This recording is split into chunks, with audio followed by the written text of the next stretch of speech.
Shalom saudara-saudari, bertemu kembali pada hari ini Isnin 13 November 2023 melalui audio renungan sentapan firman Tuhan.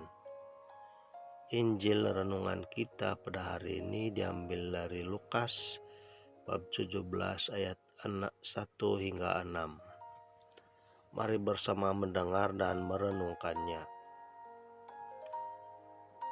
Yesus berkata kepada murid-muridnya, "Tak mungkin tidak akan ada penyesatan, tetapi celakalah orang yang menyebabkannya.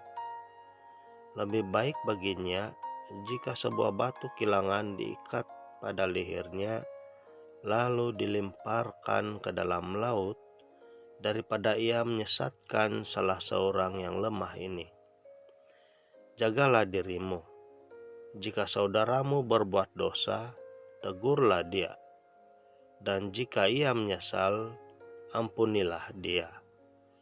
Bahkan, jika ia berbuat dosa terhadapmu 7 kali sehari, dan 7 kali ia kembali kepadamu dan berkata, 'Aku menyesal,' engkau harus mengampuni dia." Lalu para rasul berkata kepada Tuhan, "Tambahlah iman kami." Tetapi Tuhan menjawab, "Jika kalian memiliki iman sebesar biji sesawi, kalian dapat berkata kepada pohon ara ini, 'Tercabutlah engkau dan tertanamlah di dalam laut,' maka pohon itu akan menuruti perintahmu." Injil Tuhan, terpujilah Kristus.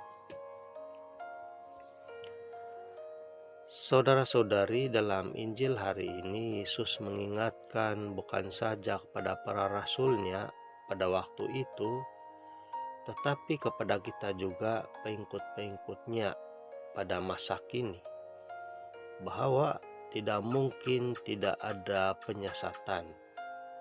Penyesatan dalam konteks penyelewengan terhadap pengajaran, dan penyesatan boleh juga dikategorikan sebagai penipuan, pembohongan, dan bahkan perkara-perkara yang menghalangi orang lain mengimani Tuhan.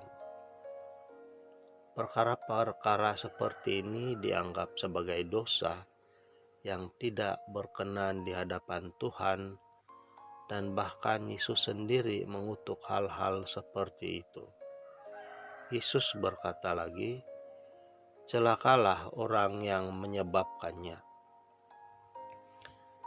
Saudara-saudari, memang tidak mustahil manusia tidak melakukan dosa, tetapi Yesus mengingatkan kepada kita bahwa harus sentiasa menjaga diri, yang melibatkan hati, pikiran, dan mulut, agar tidak mudah berprasangka tidak baik kepada sesama, tidak memikirkan hal-hal yang buruk, dan tidak selalu meluahkan kata-kata yang jahat.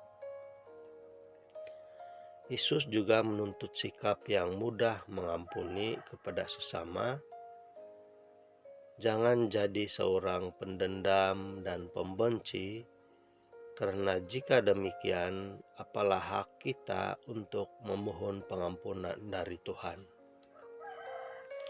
Saudara-saudari, mari sama-sama belajar dari pesan Injil hari ini, yaitu berusaha menjaga hati agar diri sendiri terhindar dari melakukan dosa atau menyebabkan orang lain berdosa.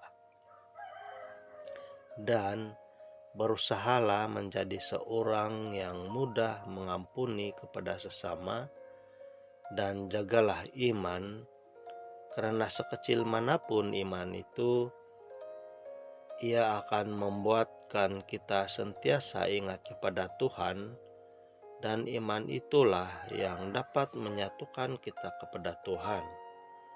Dan iman itu jugalah yang dapat membawa kita kepada pengampunan dari Tuhan. Dan iman itu juga yang dapat mengawal sikap seseorang itu sehingga dapat hidup tenang, aman, dan bahagia. Walaupun berhadapan dengan tantangan hidup yang beraneka ragam. Tuhan memberkati kita semua. Amin.